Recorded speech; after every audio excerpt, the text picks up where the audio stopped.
ठीक है। तो प्रीवियस सेशन में हमारा स्टार्ट हुआ था जो वेब एलिमेंट होते हैं उसके एक्शन। तो बहुत दिन से हम ये पढ़ रहे देख रहे हैं कि हमें सबसे पहले ऑटोमेशन अगर करना है तो दो चीज़ें करनी होती है। क्या क्या? एलिमेंट ढूंढो और एक्शन परफॉर्म करो। तो एलिमेंट ढूंढना है उसके लिए हमने अच्छे से पढ़ लिया है, फाइंड एलिमेंट मेथड यूज़ करते हैं।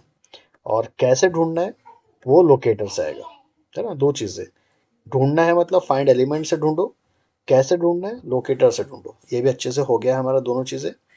नेक्स्ट हमारा स्टार्ट हुआ था एलिमेंट्स के एक्शन। तो जब भी किसी एलिमेंट को फाइंड करते हो उसे एक वेरिएबल में स्टोर कर दो। उसका रिटर्न टाइप या डेटा टाइप क्या हो जाएगा? Web element. उस रेफरेंस वेरिएबल से आप क्या कर रहे हो? मेथड बुला रहे हो। तो ये जो मेथड वो हम बुला रहे हैं ये बेसिकली क्या रहेंगे? एक्शन। जो कि मैनुअल टेस्टिंग में हम क्या करते हैं, क्लिक, सेंड कीज, ये सब एक्शन थे, वैसे यहाँ पे रहेंगे। तो हमने क्या क्या देखा अभी तक? क्लिक देखा, सेंड कीज देखा, क्लियर, है ना। ये तीन तरीके के हमने यहाँ पे मेथड देख लिए, मतलब एक्शन देख लिए।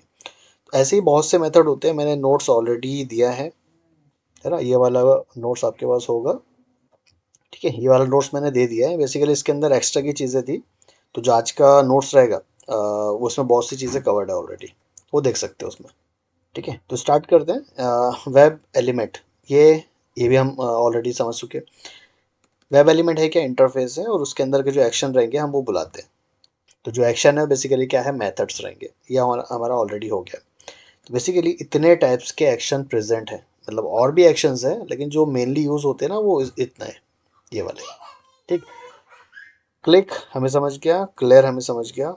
हाँ, गेट टैग्स भी हमारा हो चुका है, तो और सेंड कीज भी हो चुका है। तो ये चार अभी तक हमारे हो चुके हैं।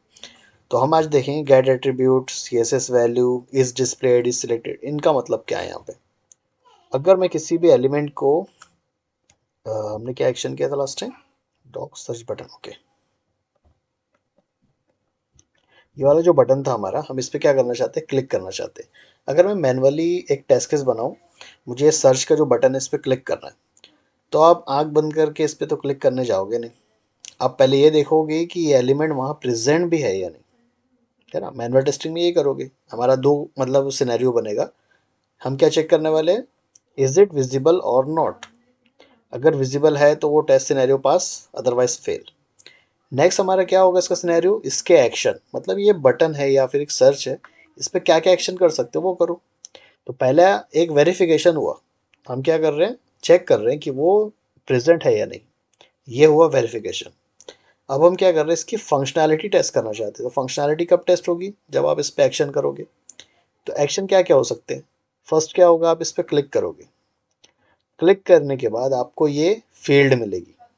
अब ये फील्ड यहाँ पे आएगी या नहीं आएगी, ये भी मेरा वेरिफिकेशन होगा। रिक्वायरमेंट में क्या लिखा था? बटन पे जब क्लिक करते हो तो ये फील्ड आती है। तो फील्ड आई है या नहीं आई, ये भी आपको क्या है? वेरिफिकेशन।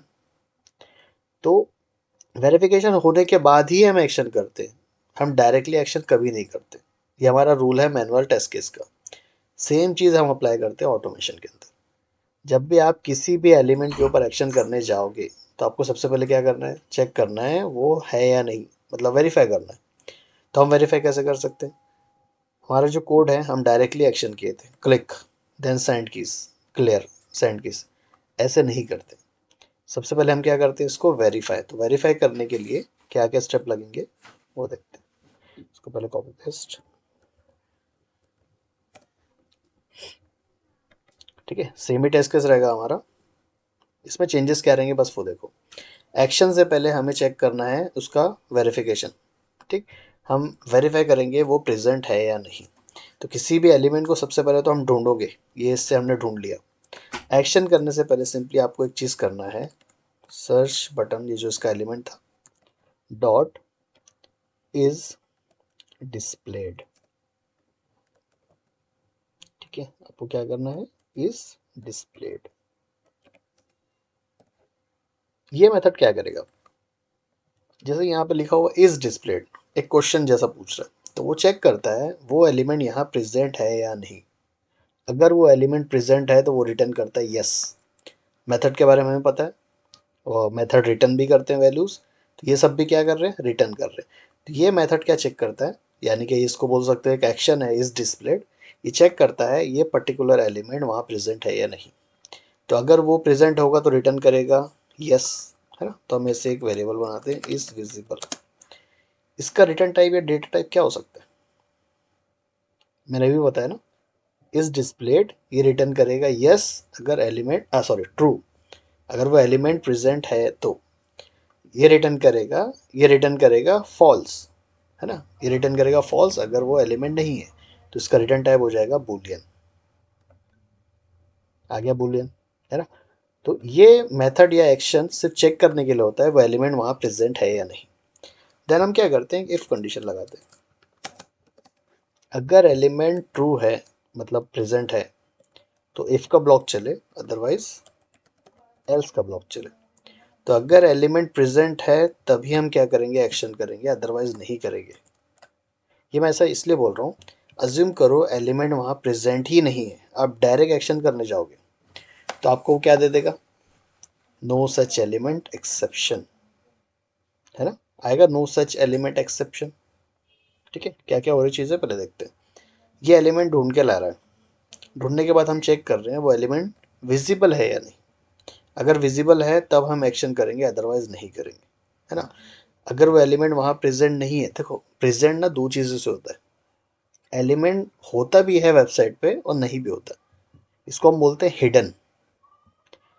यहाँ पे ना कुछ तो भी होगा, देखो अगर मैं लिंक्स के बारे में बताऊँ, हम यहाँ पे ना लिंक्स को सर्च करते हैं, Ctrl+F/A, ये लिंक्स के लिए होता है, करेक्ट। अभी जो फर्स्ट लिंक है इस पेज पर, ये वाली दिखा रहा है फायरफॉक्स, ठीक है। सेकेंड लिंक ये है, अभी क्या हाईलाइट है, लोगो। क्या हाईलाइट हो रहा है नेक्स्ट, अबाउट। अबाउट के अंदर में देखो लिस्ट है ये इतनी सारी, ठीक है। लेकिन अगर मैं यहीं पे सर्च कर रहा हूँ तो वो विजिबल नहीं है देखो प्रेजेंट है, मेरा कोड यहाँ पे उसे फाइंड कर रहा है, बट यहाँ पे कुछ हाईलाइट नहीं हो रहा। रीजन, वो चीज़ हिडन है। हिडन किसके अंदर है, ड्रॉप डाउन के अंदर। वो लिंक को आप एक्सेस नहीं कर सकते अनलेस एंड अनटिल आप इस ड्रॉप डाउन को ओपन नहीं करते, है ना। ये जो लिंक्स आपको दिख रही है ये प्रेजेंट तो है इस वेबसाइट में, बट वो हिडन है किसके अंदर, ड्रॉप डाउन के अंदर। अगर इनमें से किसी एक लिंक पर आप क्लिक करना चाहते हो, वो एलिमेंट यहाँ पे आएगा, उसे मिल तो जाएगा लेकिन एक्शन नहीं कर पाओगे। क्यों नहीं कर पाओगे, वो हिडन है, राइट। ऐसी एक एग्जांपल ये होती है, कई बार ना यहाँ पे लिंक्स होती है पेज पे, वो दिखती ही नहीं है, वो हिडन करके रखते हैं। वो कुछ और रीज़न के लिए बनता है वेबसाइट में, बट वो लिंक्स क्या होती है, हिडन होती है। आप उसको फाइंड कर लोगे, आपको फाइंड करके मिल भी जाएगा, यहाँ पे वन ऑफ वन भी आ जाएगा, बट आप वो जब क्लिक करने जाओगे ना, क्लिक नहीं कर पाता। रीज़न यही है। इस डिस्प्लेड मेथड वो क्या चेक करते हैं, विजिबल है कि नहीं वेबसाइट पे। एक्सपर्ट क्या करेगा, आपको ढूंढ के तो निकाल देगा। वो क्या बोलेगा, हाँ भाई वो एलिमेंट यहाँ प्रेजेंट है वेबसाइट में, मतलब ये HTML कोड में प्रेजेंट है। ये कौन चेक करता है, हमारा लोकेटर या एक्सपर्ट। ये लोग बताएंगे कि वो एलिमेंट इस HTML में प्रेजेंट है। लेकिन इस डिस्प्लेट क्या बताएगा, ये बताएगा वो एलिमेंट दिख रहा है या नहीं एक्चुअल में। दो चीज़ें याद रखना ना, लोकेट करना अलग होता है, विजिबल होना अलग होता है। क्लियर है यहाँ पे। तो अज्यूम करते हैं ये एलिमेंट आपको लोकेट करके लाया, मतलब ये एक्सपर्ट ने इसको लोकेट करके ला लिया, ये इसमें उसका एड्रेस भी स्टोर है। जैसे ही आप इस डिस्प्लेट करने जाते हो, या इस डिस्प्लेट को रहने दो, अभी सीधा हम क्लिक करना चाहते हैं तो वो क्लिक नहीं कर पाएगा। रीज़न, वो एलिमेंट कहाँ प्रेजेंट है, इसके अंदर। तो ये गलती होती है। तो क्लिक करने से पहले हमेशा हम क्या चेक करते हैं, वो डिस्प्ले हो रहा है या नहीं, मतलब वो विजिबल भी है या नहीं सामने। अगर वो सामने विजिबल है तभी जाके क्लिक करो, अदरवाइज मत करो। तो यहाँ एक मैसेज हम दे देंगे, एलिमेंट इज नॉट प्रेजेंट। तो इसको अभी के लिए एक चीज़ रन करके देखते हैं ये क्या देता है, और यही मैसेज यहाँ पे दे देते हैं, एलिमेंट इज प्रेजेंट। देन उसके ऊपर क्या करना है, क्लिक करना है। ये जो अपना बटन था ये वाला, इसकी वैल्यू देखो कितनी बड़ी है। तो हमें पूरा वैल्यू रखना पड़ेगा अगर एट्रीब्यूट ले रहे हो। छोटा सा वैल्यू रखोगे तो क्या लेना हमको, ये वाला था बेसिकली, ये वाला। अगर हाफ वैल्यू लोगे तो कंटेंट्स लगाना पड़ेगा, तो हम कंटेंट्स नहीं लगा रहे हैं यहाँ पे, है ना, हम डायरेक्ट एट्रीब्यूट ले रहे हैं। तो अगर एट्रीब्यूट लेते हैं तो पूरी वैल्यू लेना होता है ऐसे। अगर दोनों दो वैल्यू है ना यहाँ पे, क्योंकि स्पेस है तो दो वैल्यू हो गया, एक वैल्यू ये और एक वैल्यू ये। दोनों में से अगर एक वैल्यू लोगे तो इसको कंटेंट्स लगाओगे, पूरा वैल्यू लोगे तो एट्रीब्यूट।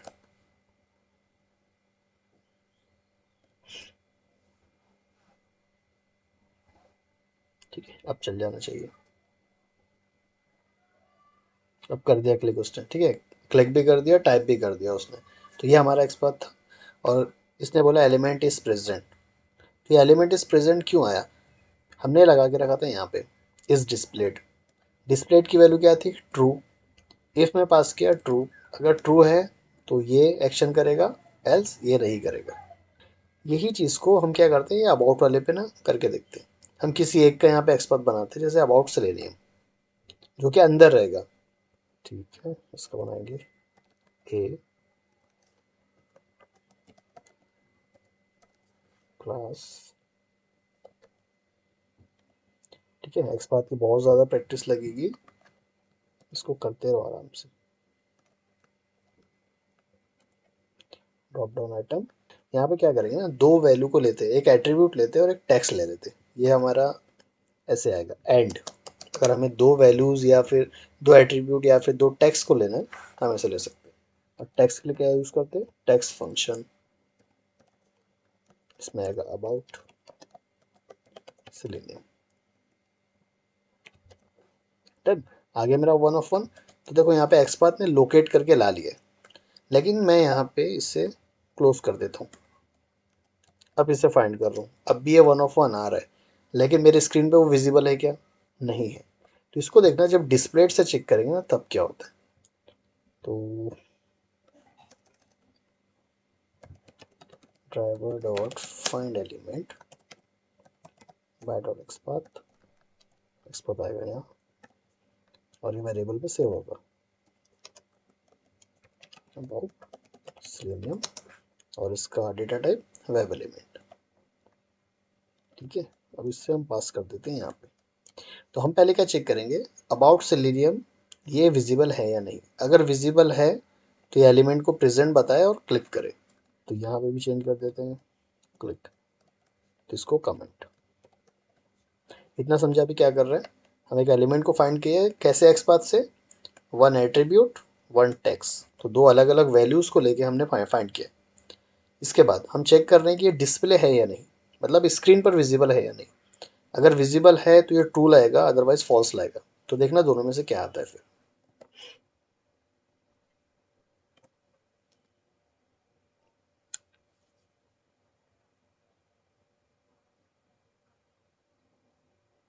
ठीक है, वो एक्सेप्शन आ गया होगा, देखते पीछे आया नो सच एलिमेंट एक्सेप्शन, और इसने क्या लिया, एलिमेंट इज नॉट प्रेजेंट, है ना। तो एक्सपाथ जो था उसने तो हमें ढूंढ के लाया था, अरे 1 of 1 भी दिया था, हो गया वो, है ना, ये 1 of 1 भी ला रहा है। तो ये डिस्क्रिपेंसी क्यों आ रही है यहाँ पे, एक बोलता है एक बोलता है नहीं है। मतलब एक्सपाथ तो बोलता है कि यहाँ विजिबल है, इट डिस्प्लेड बोलता है यहाँ विजिबल नहीं है। तो बेसिकली ये चीज़ होती है, ये देखता है कोड के अंदर, और इस डिस्प्लेड देखता है वेबसाइट के अंदर। अगर वेबसाइट में वो चीज़ विजिबल है तो वो ट्रू देगा, अदरवाइज फॉल्स देगा। तो ये चीज़ भी हम प्रैक्टिकली करते हैं जब भी हमें कोई एलिमेंट के ऊपर एक्शन करना है। तो मान लो आपके पास 10 एक्शन है, या 10 एलिमेंट के ऊपर आप एक्शन करने वाले हो, हर बार आप चेक करोगे इज डिस्प्लेड। अगर वो एलिमेंट विजिबल है तभी एक्शन करने जाओगे, अदरवाइज एक्शन नहीं करोगे, है ना। क्योंकि अगर आप डायरेक्टली एक्शन करने जाओगे आपका फेलियर आ जाएगा। ठीक, क्लियर हो गया यहाँ से।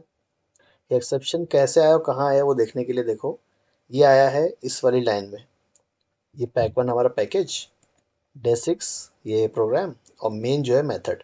तो इस टाइप से जब एक्सेप्शन आता है, आप ऐसे लाइन पे क्लिक करोगे, वो आपको डायरेक्टली बता देगा कहाँ पर एक्शन आ रहा है। अज्यूम करो अगर इसका एक्सपाथ ही नहीं मिलता, तब क्या होता, वो यहीं पे दे देता नो सच एलिमेंट एक्सेप्शन। और हमें पता है एक्सेप्शन जब भी आता है उसे हैंडल करने के लिए हम क्या यूज़ करते हैं, ट्राई कैच। तो जब भी आप ऐसे यूज़ करते हो ना, किसी एलिमेंट को फाइंड करके एक्शन वगैरह करते हो, इन सब को आप यूज़ करोगे किसमें, ट्राई कैच में, जहाँ भी कोड लिख रहे हो। तो ट्राई कैच लगाने का फ़ायदा ये होता है, अगर वो लोकेट नहीं करता है, क्या लोकेट नहीं करता मतलब ये एलिमेंट, है ना, तो आपको एक्सेप्शन आएगा, और एक्सेप्शन के बाद एक मैसेज भी दे देगा। ठीक है, वैसे ये चीज़ बात की बात है, हम बाद में करेंगे। ये देखते हैं गेट एट्रीब्यूट, इसका काम क्या है। हमें एचटीएमएल में पता है एट्रीब्यूट क्या होता है। ये अगर मैंने पूछा कि इनमें से एट्रीब्यूट क्या होता है? मतलब सिंपली आप बोल सकते हो ये डिव जो है, डिव या फिर जो टैग्स होते हैं, टैग के जस्ट बाजू में जो भी चीज़ें चलती है वो क्या होते हैं? हमारे एट्रीब्यूट्स। और जो ऑरेंज वाले हैं वो क्या है? एट्रीब्यूट्स की वैल्यू, यही होते हैं। अगर मैं यही चलो वापस से इसकी बात करते हैं। सर्च, है ना, हमने कौन सा एलिमेंट लिया था इसका? ये वाला। तो अगर ये बटन है जो कि टैग है, इसके एट्रीब्यूट क्या क्या हो सकते हैं? टाइप, क्लास, एरिया लेबल, ये तीन इसके क्या है? एट्रीब्यूट्स। अगर मैं बोलता हूँ यहाँ पे एक मेथड है मेरे पास, गेट एट्रीब्यूट। अब इनको सबको कमेंट करते हैं अभी।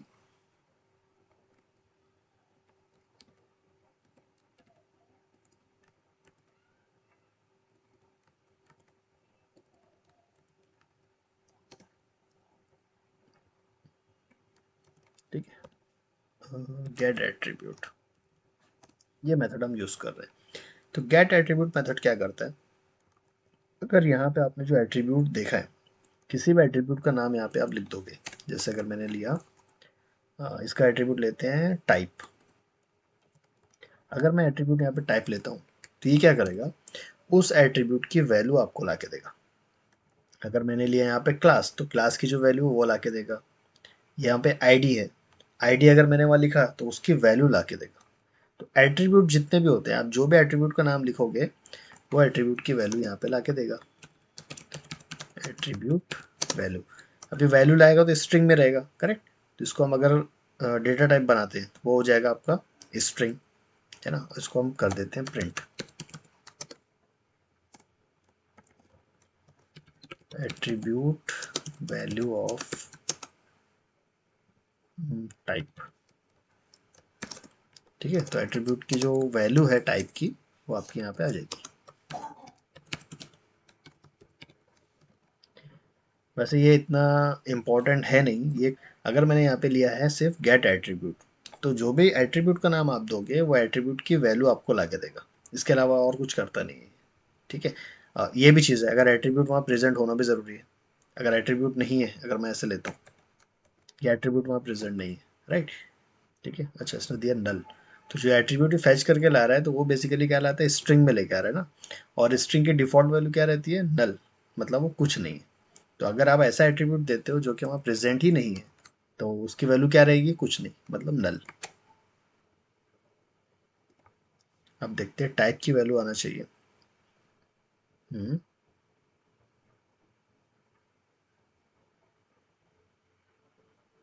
हाँ, नहीं नहीं, आपको एट्रीब्यूट का नाम तो देना पड़ेगा ना, तो वो एट्रीब्यूट ढूंढेगा वो। ऐसे यहाँ देखोगे, ये हेडर, आपने हेडर को तो फाइंड कर लिया, यहाँ पे कोई एट्रीब्यूट है ही नहीं। तो अगर वहाँ ए बी सी डी भी देते हो तो वो नल देगा। यहाँ पे अगर क्लास लेते हो तब भी नल लेगा, है ना। एट्रीब्यूट देना पड़ेगा, एम्प्टी नहीं छोड़ना वहाँ पे। अगर एम्प्टी आप ढूंढने जाओगे तो आप तो कुछ ढूंढ ही नहीं रहे हो वहाँ पे, ऐसा होता है। अभी अगर हमने क्या किया था, टाइप को फाइंड किया, तो इसकी वैल्यू क्या आ गई? बटन। यही है टाइप की बटन। वापस से देखते हैं, इंस्पेक्ट, ये देखो ये बटन है, इसका एट्रीब्यूट है टाइप। जो टाइप एट्रीब्यूट है उसकी वैल्यू क्या है? बटन। यही चीज़ अगर क्लास आईडी करते हो तो उसकी वैल्यू ला के देगा। यही चीज़ अगर यहाँ देखोगे हेडर में, यहाँ आपको कुछ है ही नहीं, तो कोई भी एट्रीब्यूट दो वो हर बार आपको नल ला के देगा। तो गेट एट्रीब्यूट क्या काम करता है? एट्रीब्यूट की वैल्यू ला के देगा। नेक्स्ट, यहाँ पे get C S S value. अब एच टी एम एल हमने समझा है, एच टी एम एल के साथ में एक चीज़ और होती है, सी एस एस बोलते हैं जिसको। अभी सी एस एस समझने के लिए देखो, ज़्यादा डीप में नहीं लूँगा इसको, मैं छोटा सा शॉर्ट में बताता हूँ।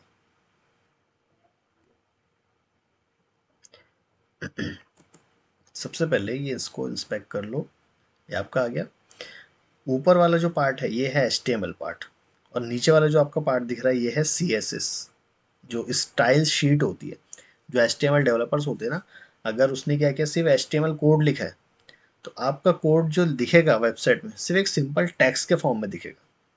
इस टेक्स्ट को स्टाइल देना होता है, डिज़ाइन देना होता है। जैसे आप पेंसिल से स्केच करते हो, स्केच कर लिया, और बहुत से लोगों को स्केच पसंद आता है, बहुत से लोगों को पेंटिंग पसंद आती है।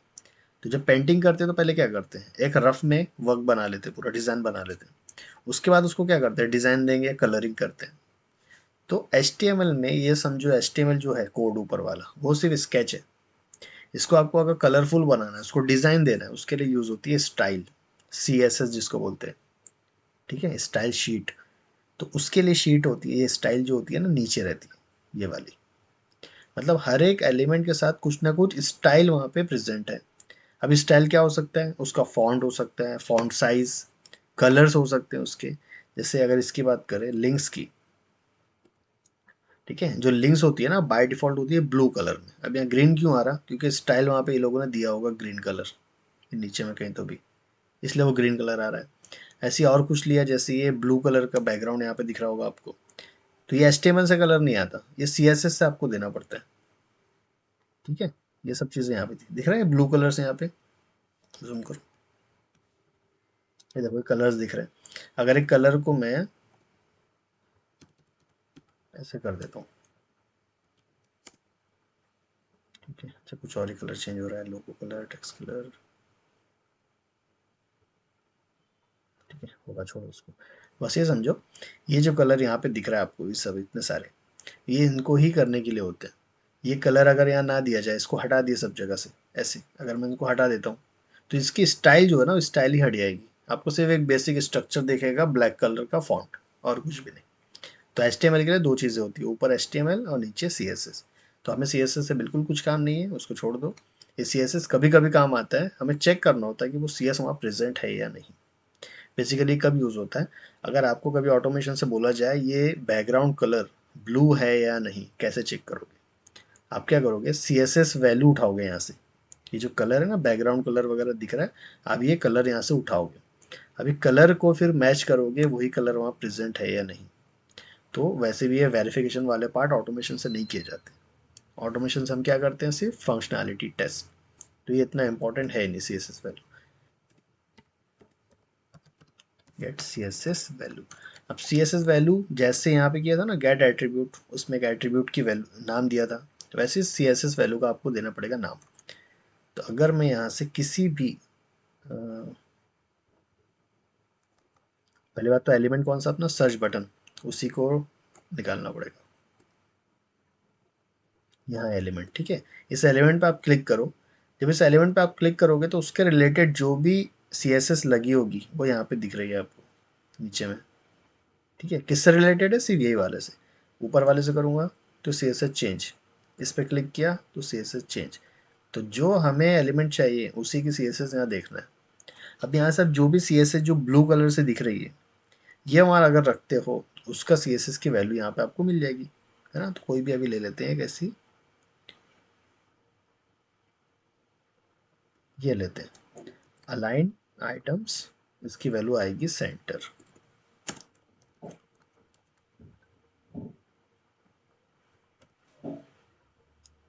इसको करते हैं CSS वैल्यू।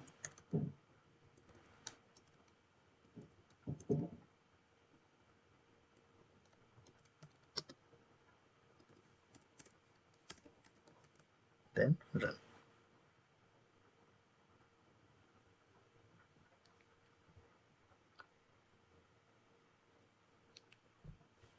आया यहाँ पे सेंटर।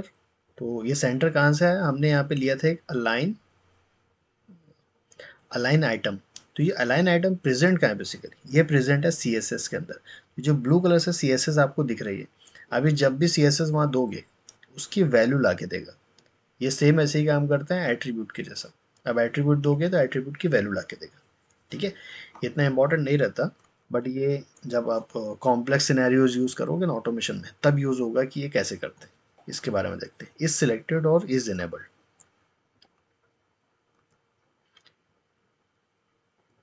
ठीक है, अब वेबसाइट के अंदर डिसेबल और इनेबल ये कैसे आइडेंटिफाई कर सकते हैं। कोई भी एलिमेंट या कोई भी आपको जो विजिबल चीज़ें दिख रही है, वो एलिमेंट इनेबल है या डिसेबल है, कैसे होता है आइडेंटिफाई। क्लिकेबल नहीं होगा, वो ग्रे आउट रहता है मोस्टली चीज़ें, है ना। जैसे ये ग्रे आउट दिख रहा है बट वो क्लिकेबल है ना। तो अगर एक एग्जांपल ले लेते हैं,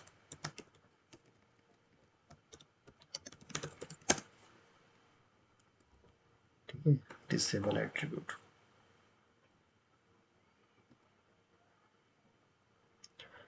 ये वाला। ठीक है, विजिबल है सबको अभी। तो ये जो बटन है क्लिक मी, तो है तो बटन, बट वो डिसेबल है, मैं वहाँ क्लिक नहीं कर पा रहा हूँ, है ना। तो जब मैं क्लिक नहीं कर पा रहा हूँ, इसका मतलब ये डिसेबल है, तो ये मैनुअली मुझे समझ में आ गया। अब अगर इस एलिमेंट को आप क्लिक करने जाओगे, पहली बात तो एक्स पाथ इसे ढूंढ लेगा, आपको बता देगा कि चलो ये एलिमेंट प्रेजेंट है। जब एक्शन करने जाओगे क्लिक वाला, वो कर पाएगा क्या? नहीं कर पाएगा। ऐसे टाइम पे वो दे देगा फेलियर या एक्सेप्शन।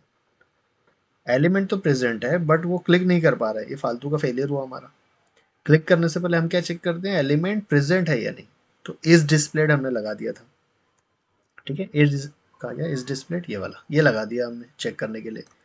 दूसरी चीज़ ये भी चेक करना है, अगर कोई बटन है तो क्लिक करने से पहले ये देखो वो क्लिकेबल है या नहीं। तो इसको चेक करने के लिए दो चीज़ें आती है, इज इनेबल्ड, जैसे यही चीज़ देखते हैं। तो क्लिक करने से पहले हम यहाँ पे अगेन एक चीज़ लगा देंगे, search button dot is enabled. तो ये मेथड क्या चेक करेगा? जो लिंक, जो बटन या जो भी एलिमेंट पे आप क्लिक करने वाले हो, वो डिसेबल है या इनेबल है, वो ये चेक करता है। अगर इसने बोला इनेबल है, तब जाके आप क्या करोगे? क्लिक करोगे, अदरवाइज अगेन फेलियर हो जाएगा आपका।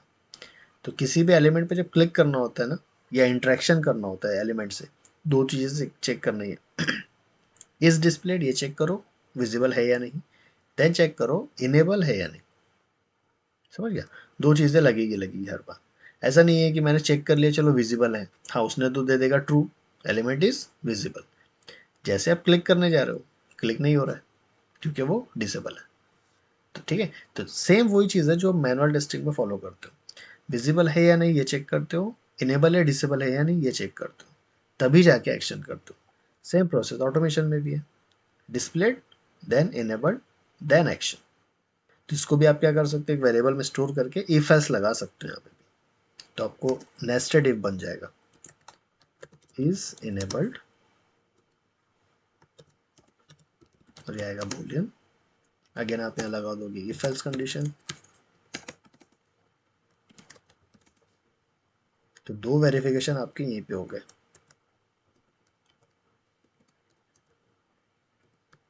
अगर वो इनेबल है तो ये ट्रू देगा, देन आप क्या करोगे? क्लिक, अदरवाइज इसको दे देंगे नॉट इनेबल्ड,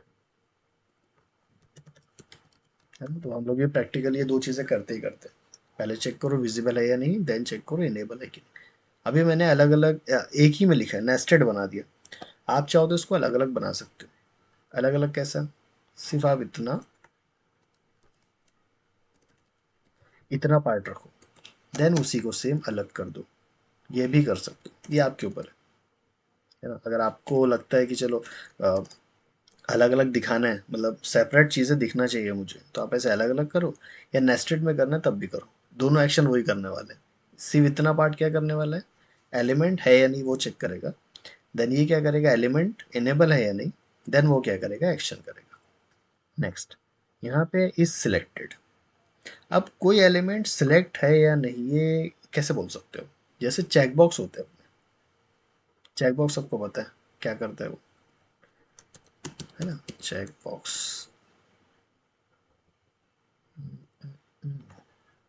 से ये है हमारे चेक बॉक्स। ये मैंने क्लिक किया तो इससे मैं बोलता हूँ इट इज चेक्ड, और अगर नहीं चेक है तो वो अनचेक्ड। अगर कोई एलिमेंट, यहाँ एलिमेंट मतलब चेक बॉक्स की बात कर रहा है, अगर मेरा चेक बॉक्स यहाँ पे ऐसे चेक्ड है, तो ये चेक करके बताएगा ट्रू। कौन बताएगा? ये वाला इज सिलेक्टेड। इसको अगेन यहीं पे लिख देते हैं,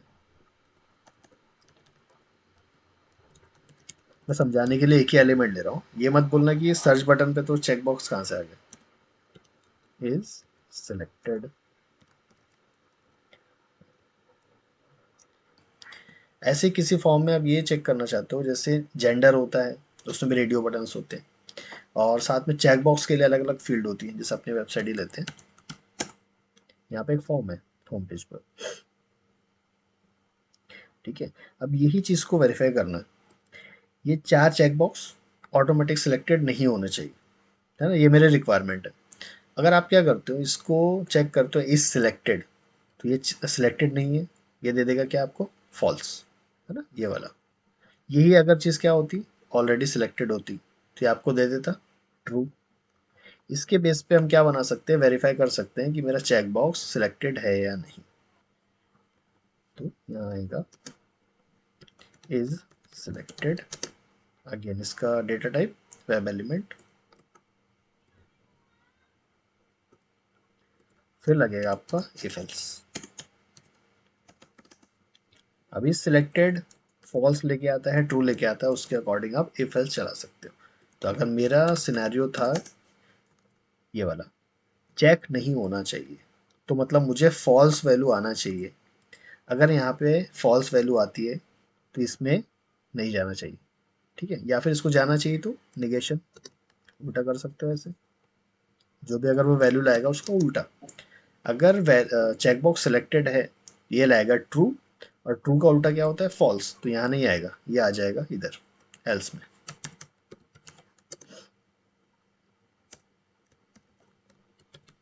चेक बॉक्स इज सिलेक्टेड,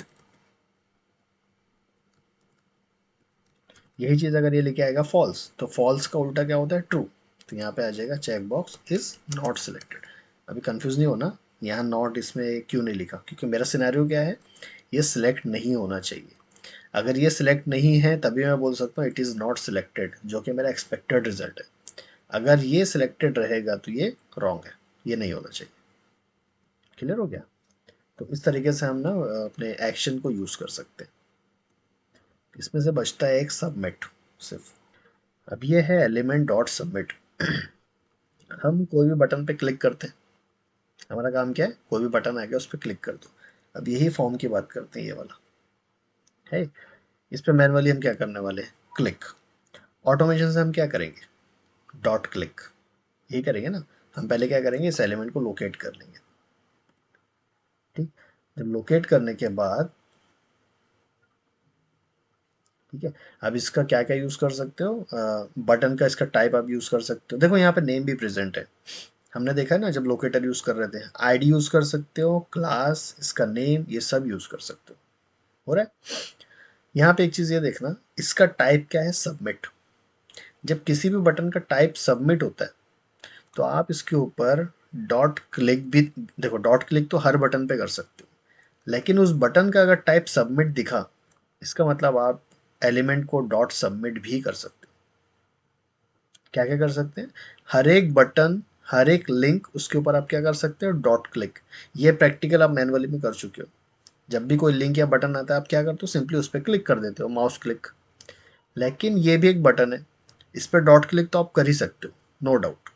एक चीज़ और ये कर सकते हो, अगर इसका टाइप बटन आपको दिखा तो आप क्या करो, ये एलिमेंट को डॉट क्लिक ना करते हुए डॉट सबमिट कर दो, तब भी ये काम कर जाएगा। क्लियर है, बस इतने डिफरेंस है। हर एक बटन, जैसे अगर मैं देखूं ये बटन, ये बटन पे आप अगर इंस्पेक्ट करते हो, यहाँ पे टाइप उसका सबमिट नहीं है, तो आप इस पे क्या एक्शन कर सकते हो, ओनली डॉट क्लिक।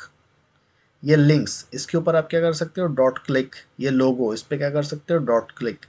बट यही एक ऐसी बटन है जिसके ऊपर आप डॉट सबमिट भी कर सकते हो। रीज़न, उसका टाइप क्या है यहाँ पे, सबमिट। तो अगर किसी ने क्वेश्चन किया, किसी बटन पे अगर आपको एक्शन करना है या फिर क्लिक करना है, तो कितने तरीके से क्लिक कर सकते हो। तो एक तरीका तो ये है डॉट क्लिक, दूसरा आप बोलोगे सबमिट भी कर सकते हो, अनलेस उसका टाइप सबमिट हो। अगर ये एट्रीब्यूट यहाँ प्रेजेंट ही नहीं है, मैं यहाँ से एट्रीब्यूट को हटा देता हूँ, हट गया एट्रीब्यूट। अब यहाँ पे डॉट सबमिट करोगे तो नहीं चलेगा, आपको सिर्फ और सिर्फ डॉट क्लिक ही करना है। ये दो डिफरेंस आता है।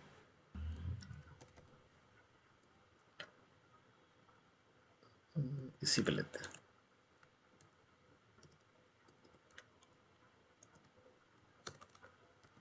It will work on the elements which has type equal to submit। Element नहीं, इसको बटन बोलते हैं। वैसे लिंक भी हो सकती है, अगर किसी लिंक पे आपने ऐसा बना के रखा है कि वो सबमिट हो जाए, क्योंकि मोस्टली देखोगे आप जो फॉर्म वगैरह होते हैं वो बटन्स ही होते हैं, लिंक्स तो होती नहीं है। अगर बाई चांस किसी ने लिंक बना के रख दिया उसको, और उसका टाइप अगर सबमिट है, तो आप ऐसे एलिमेंट डॉट सबमिट कर सकते हो। या डॉट क्लिक तो ऑलरेडी हमारे पास है। Find element and find elements. अगर मैं फाइंड एलिमेंट मैंने लिया है, इसकी प्रॉपर्टी अगर किसी को बताना है या फाइंड एलिमेंट करता क्या क्या है, सबसे पहले तो ये है कि it is used for find element. हमें जब भी कोई एलिमेंट फाइंड करना है, वेबसाइट के एलिमेंट फाइंड करना है, हम क्या यूज़ करते हैं, ये फाइंड एलिमेंट का मेथड।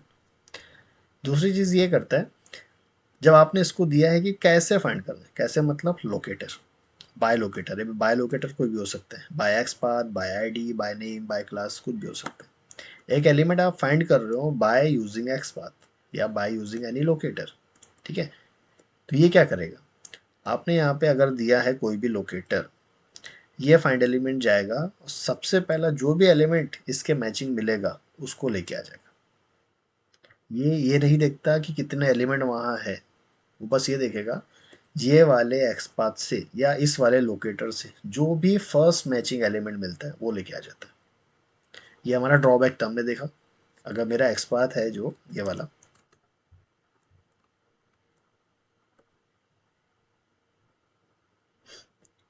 ठीक है, यहाँ पे कंट्रोल है, ये 1 ऑफ 1 आ रहा है मेरा।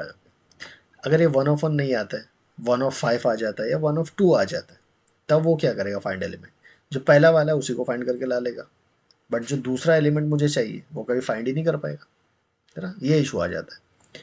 और फाइंड एलिमेंट्स क्या करेगा, जैसे फाइंड एलिमेंट का काम है एलिमेंट ढूंढना, वैसे ये भी फाइंड एलिमेंट ही करता है, दूसरा कुछ काम नहीं करता। लेकिन आपने जो उसको लोकेटर दिया है वो उसके अकॉर्डिंग सारे ही लोकेटर सारे एलिमेंट ला के देगा। कैसे, driver dot find element by dot x path, और यहाँ पे देता हूँ मैं /a, और यहाँ पे एक देता हूँ फाइंड एलिमेंट्स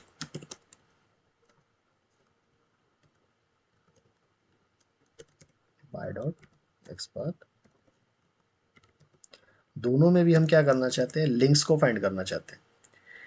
यहाँ पे क्या किया, हम यहाँ देख रहे हैं सारे लिंक्स, हम टारगेट किसको कर रहे हैं, जितने भी लिंक्स प्रेजेंट है वेबसाइट में उसको। कैसे करेंगे इसको, /a, तो जितने पेज में लिंक्स है हम सबको काउंट कर रहे हैं। तो यहाँ काउंट कितना आया, 806। तो अगर मैं ये एक्स पाथ को इस फाइंड एलिमेंट में देता हूँ, तो ये जो फाइंड करके लाएगा ये कोई भी एक एलिमेंट फाइंड करेगा जो कि फर्स्ट मैचिंग होगा, ठीक है। इसको मैं करता हूँ सिंगल लिंक, उसका डेटा टाइप होता है वेब एलिमेंट, है ना। हम यहाँ पे जो एक्सपाथ दिया है वो एक्सपाथ कितनी जगह प्रेजेंट है, 806 प्लेसेस पे प्रेजेंट है। बट ये सबको काउंट नहीं करता, काउंट मतलब लोकेट नहीं करता। वो क्या करेगा, जो भी पहला वाला मिलेगा, सेकंड नंबर पे, फर्स्ट वाले पे, फर्स्ट पे कौन है यहाँ पे, फायरफॉक्स। पता नहीं ये कोड इन लोगों ने ऐसा क्यों बना के रखा है, हमारा पेज ऊपर से स्टार्ट हो रहा है, इसने पहले यहाँ दे के रखा है। ये देखो थर्ड कहीं और है, ये सेकंड, ये फर्स्ट, ओके। तो जो फर्स्ट एलिमेंट है मेरा वो क्या है, फायरफॉक्स। अज्यूम करो मैं चाहता था ये वर्जन या फिर रिलीज नोट या फिर एज, ये लोकेट करके लाए। फाइंड एलिमेंट ऐसा नहीं करता, ये क्या करेगा, जो पहला उसे मिलेगा वही लोकेट करके लाएगा। तो यहाँ पहला कौन सा है अभी, फायरफॉक्स, सेकंड नंबर पे ये, फर्स्ट नंबर पे फायरफॉक्स। तो ये ला लेगा फायरफॉक्स को पकड़ के और इसमें उसका एड्रेस स्टोर कर देगा। ये क्या करेगा, फाइंड एलिमेंट्स, ठीक है, ये सबको लेके आ जाएगा, ये सबको फाइंड करके लाएगा जो भी इस एक्स पाथ पे मिलेंगे। तो यहाँ एक्स पाथ पे कितने मिल रहे हैं, 806 एलिमेंट, ये सारे एलिमेंट्स को लोकेट करके ला लेगा। अभी लाएगा तो एक सिंगल वेरिएबल में स्टोर नहीं कर सकते, है ना। एरे याद है, एरे क्या करता था, एक ही जैसे एलिमेंट थे लेकिन मल्टीपल एलिमेंट थे। सेम ऐसे ही यहाँ पे आती है लिस्ट, हम लिस्ट पढ़े नहीं है, ये हमारा जावा का कॉन्सेप्ट बचा हुआ है। याद है कलेक्शन में बोल रहा था, कलेक्शन बताना है ना, तो ये उसी का पार्ट है। ले लेंगे कोई और दिन कलेक्शन के बारे में, बट अभी समझ लो। फाइंड एलिमेंट ये क्या लेके आएगा, फर्स्ट मैचिंग एलिमेंट को लाता है और वो सिंगल लेके आता है। सिंगल एलिमेंट लाया, सिंगल एलिमेंट में स्टोर कर दिया। फाइंड एलिमेंट्स क्या करता है, इस एक्स पाथ से जितने एलिमेंट मिलेंगे सबको लेके आ जाएगा। सब एलिमेंट एक सिंगल वेरिएबल में नहीं स्टोर कर सकते, तो ये स्टोर करते हैं web list of web element के अंदर। जैसे एरे था, एरे के अंदर स्टोर करते थे, वैसे ही लिस्ट के अंदर भी स्टोर कर सकते हैं। तो जो लिस्ट है वो है कलेक्शन का टॉपिक। और वैसे ये क्या है, और लिस्ट, सॉरी, एरे, वो तो हमने प्रिमिटिव नॉन प्रिमिटिव के उसमें कर लिया था। लिस्ट के अंदर सिर्फ ऑब्जेक्ट रिलेटेड चीज़ें ही स्टोर करी जाती हैं, या फिर बोल सकते हो रेफरेंस वेरिएबल ही स्टोर होते हैं। एरे के अंदर हम क्या किए थे, प्रिमिटिव भी स्टोर किए थे, नॉन प्रिमिटिव भी स्टोर किए थे। लेकिन जो कलेक्शन के टॉपिक है, लिस्ट जो है ये कलेक्शन का एक टॉपिक है। यहाँ पे हम क्या कर सकते हैं, सिर्फ और सिर्फ ऑब्जेक्ट को ही ट्रीट कर सकते हैं, या फिर बोल सकते हो रेफरेंस वेरिएबल ही स्टोर किए जाते हैं, है ना। अब यहाँ देखोगे वेब एलिमेंट, ये क्या बता रहा है, ये हमने एक ऐसे लिस्ट बनाया जिसके अंदर सिर्फ वेब एलिमेंट को ही स्टोर कर सकते हो। और एक वेब एलिमेंट नहीं, यहाँ पे मल्टीपल वेब एलिमेंट स्टोर हो सकते हैं। यहाँ पे क्या हो रहा है, सिंगल एक वेब एलिमेंट था, यहाँ पे लिस्ट ऑफ वेब एलिमेंट, इसको ऐसे पढ़ते हैं, लिस्ट ऑफ वेब एलिमेंट।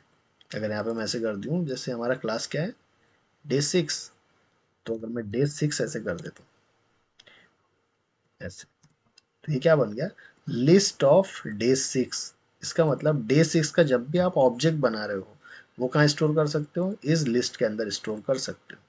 तो object related thing, reference variable related thing, ये सारी किस में स्टोर होती है, लिस्ट के अंदर। लिस्ट नहीं बोलेंगे, बेसिकली कलेक्शन बोला जाएगा। कलेक्शन के अंदर अलग अलग टॉपिक है, एक लिस्ट है, सेट आता है ना। दो तीन चीज़ें ही पढ़ना है, ज़्यादा कुछ नहीं पढ़ना, उनमें से एक लिस्ट है। इतना क्लियर है अभी। तो फाइंड एलिमेंट लाएगा सिंगल, फाइंड एलिमेंट्स क्या लाएगा, सारे। अब सारों को स्टोर करना है तो क्या आएगा, लिस्ट ऑफ वेब एलिमेंट। अब जैसे यहाँ पे मल्टीपल चीज़ें, अब वन बाय वन निकालना है, तो हम क्या यूज़ करते हैं, फॉर लूप या फिर इनहेंस फॉर लूप। तो हम यहाँ यूज़ करते हैं इनहेंस फॉर लूप, ठीक है। ऑल लिंक्स, एक वेरिएबल हुआ।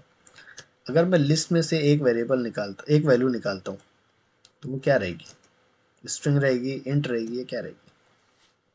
हम कहाँ से निकाल रहे हैं, पहले वो देखो, हम निकाल रहे हैं लिस्ट के अंदर। उस लिस्ट में क्या प्रेजेंट है, सारे ही क्या प्रेजेंट है, वेब एलिमेंट। तो अगर मैं इस वेरिएबल से, इस रेफरेंस वेरिएबल से एक वैल्यू निकालता हूँ लिस्ट में से, तो वो क्या रहेगी, वेब एलिमेंट ही रहेगा ना। जैसे स्ट्रिंग का अगर मेरा एरे है, इंट का एरे है, उसमें से अगर एक वैल्यू निकालता हूँ तो वो क्या रहेगी, स्ट्रिंग ही रहेगी, सॉरी स्ट्रिंग रहेगा या एलिमेंट रहेगा। वैसे ये जो लिस्ट है, आपके पास देखो एक ड्रम है, ड्रम में आपके पास पानी रखा हो, आप एक बकेट से निकाल रहे हो, छोटी बकेट से, तो आपके क्या आएगा, वाटर ही आएगा, पानी ही आएगा, या कुछ और आ जाएगा, या ऑयल बन जाएगा बाहर निकल के। समझ रहे हो एग्जाम्पल, एक बकेट है आपके, उसके अंदर पानी भरा हुआ है, आप ग्लास में से अगर पानी निकालोगे तो ग्लास में पानी ही रहेगा ना, ये कुछ और रहेगा। सेम ऐसे ही ये लिस्ट है, लिस्ट के अंदर क्या भरे हुए हैं, वेब एलिमेंट भरे हुए हैं। अगर आप एक वैल्यू निकालते हो उसमें से, मान लो यहाँ पे मेरे 806 लिंक्स है ना, कितने लिंक्स हैं, 806। 806 लिंक में से अगर मैं एक लिंक निकाल रहा हूँ, तो वो क्या बन जाएगा, स्ट्रिंग बन जाएगा, इंट, या फिर वेब एलिमेंट, वेब एलिमेंट ही रहेगा। इसमें कुछ डाउट हो मुझे बताओ पहले, ये जावा में ऑलरेडी अच्छे से हो चुका है। तो ये लिस्ट है, मतलब यहाँ पे 806 वेब एलिमेंट रखे हुए हैं। फॉर ईच लूप क्या करता है, वन बाय वन वैल्यू निकालता है। तो यहाँ पे मैं क्या कर रहा हूँ, लिस्ट में से एक वैल्यू निकाल रहा हूँ, तो जो एक वैल्यू निकलेगी वो भी क्या रहेगी, वेब एलिमेंट ही रहेगी। इस एलिमेंट को आप क्या करते हो, एक्शन कर सकते हो, एलिमेंट डॉट लिंक के ऊपर क्या करते हो, क्लिक करते हैं ना। तो अभी क्लिक ना करते हो, हम क्या करते हैं, उनकी ना एट्रीब्यूट की वैल्यू निकालते हैं। जैसे ये देखो, ये लिंक है, इसका एट्रीब्यूट क्या है, एचरेफ। हम एट्रीब्यूट की वैल्यू निकालते हैं, डॉट गेट एट्रीब्यूट, और इस एट्रीब्यूट का नाम क्या है, एचरेफ। इसके ऊपर एक क्वेश्चन बनेगा, ये मैं कल ले लूँगा, ठीक है। इसको प्रिंट कर देते हैं, ठीक है, इसको प्रिंट। तो कर क्या रहा है, पहले एक बार बताओ। सारे एलिमेंट को फाइंड किया, सारे एलिमेंट फाइंड करने के बाद एक लिस्ट के अंदर उनको स्टोर कर दिया। वन बाय वन लिस्ट में से एक एलिमेंट निकाल रहा हूँ, हर एलिमेंट का मैं क्या कर रहा हूँ, एक एट्रीब्यूट भी निकालते जा रहा हूँ, और वो एट्रीब्यूट को प्रिंट भी करते जा रहा हूँ। क्लियर हो गया, ठीक है। इसको कमेंट, इसको भी कमेंट, और बाकी सारी चीज़ें को कमेंट, इसका भी काम नहीं है, ठीक है। इसको भी कमेंट, ओके, सारी चीज़ें मैंने कमेंट कर दिया। सिर्फ एक ही चीज़ चलेगी, वो क्या, ये रहेगी। इसको अभी रन करते हैं, ठीक है। इसका क्वेश्चन एक आएगा, मैं कल ले लूँगा इसको टॉपिक, इंटरव्यू क्वेश्चन है बेसिकली।